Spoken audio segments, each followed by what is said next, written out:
मुल्क की मुख्तलिफ रियासतों के अंदर इंतहाई अबतर सूरत हाल नजर आ रही है और मुल्क के लिए बदतरीन दिन भी गुजरा है नए साल का। अगर आप देखें तो पिछले 24 घंटे, क्योंकि 36,000 के करीब केसेस जहां पर कल सामने आए थे। थोड़ी देर में सरकारी आदादोशुमार बताएंगे कि मजीद 24 घंटों में कितने केसेस सामने आए हैं। लेकिन चंद रियासतों को अगर आप उठा लें, 7 से 8 ऐसी रियासतें और मरकज के जेर इंतजाम इलाके हैं जहां पर बढ़ते केसेस इस वक्त 30,000 या उसके पार जा रहे हैं। सिर्फ महाराष्ट्र के अंदर 25,000 केसेस जो गुज़श्ता 24 घंटों में सामने आए हैं। और इस तरीके से हालांकि इसके साथ साथ बाकी रियासतों के अंदर भी मध्य प्रदेश, छत्तीसगढ़, यूपी, बिहार, पंजाब तक जरूर केसेस में इजाफा हुआ है।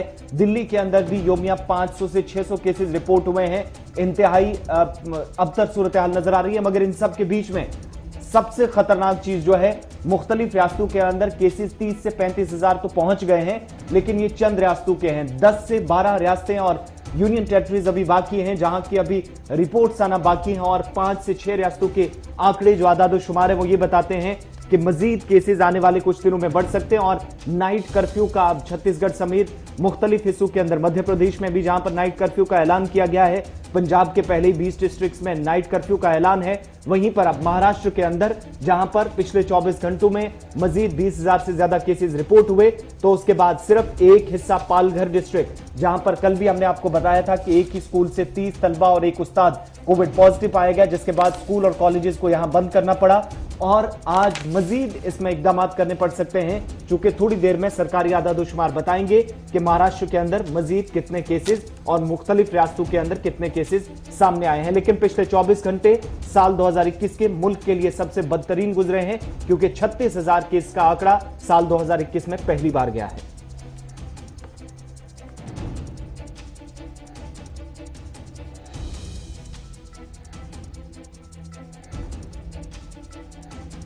सर, हम कोरोना की तफसील आपको बता रहे हैं, वहीं पर जरा जम्मू कश्मीर का हाल भी आपको बताते चले, जहां पर लगातार केसेस जो है वो बढ़ रहे हैं। और एक महीने के फिगर्स को जब आप देखेंगे तो पता लगेगा कि कोरोना तेज रफ्तारी के साथ दोबारा फैलने की कोशिश में है। और इंतजामिया की तरफ से भी अब इकदाम उठाने की बात हो रही है।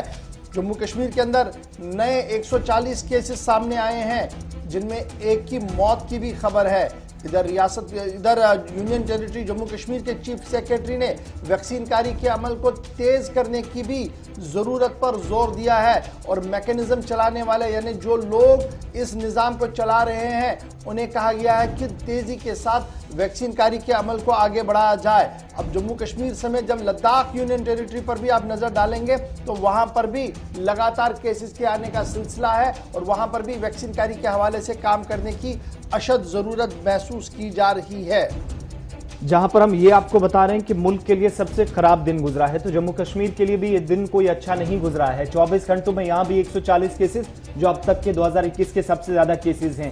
डेथ सिर्फ एक हुई है। हालांकि ये शरह अमवात जो है वो थोड़ी सी कम जरूर नजर आई है, लेकिन 140 मजीद केसेस के साथ जम्मू कश्मीर के अंदर भी इस साल का सबसे बड़ा दिन, जहां पर सबसे ज्यादा केसेस रिकॉर्ड हुए हैं, इस साल का खराब दिन गुजरा है। इसके अलावा वैक्सीनेशन का प्रोग्राम जो इस वक्त मुल्क के बाकी हिस्सों के साथ साथ जम्मू कश्मीर के अंदर भी जारी है। जल्द वैक्सीन लगवाकर मुहिम को कामयाब बनाया जाए, चीफ सेक्रेटरी की तरफ से अवाम से अपील की गई है। वहीं खासतौर से महकमा सेहत पर जोर दिया गया है कि गांव देहात तक जल्द से जल्द पहुंचा जाए, क्योंकि अब तक का फोकस था 45 साल से ऊपर, 60 साल से ऊपर या मुख्तलिफ अमराज में जो मुब्तला लोग हैं उनको सबसे पहले वैक्सीन दी जाए। लेकिन चीफ सेक्रेटरी ने अब महकमे को हिदायत दी है कि वो जितना जल्दी हो सके उन इलाकों तक पहुंचने की कोशिश करें जो अब तक कोविड से बचे हुए हैं। और अगर गांव देहात तक कोरोना एक बार पहुंचा तो सूरत हाल हाथ से निकलती हुई नजर भी आ सकती है। और इसलिए अवाम से भी ताउन की अपील की गई है, ताकि वैक्सीनेशन जो प्रोग्राम 16 जनवरी से शुरू हुआ था, जिसके अब 2 माह मुकम्मल हो चुके हैं, उसको मजीद कामयाब बनाया जाए। इसके लिए अब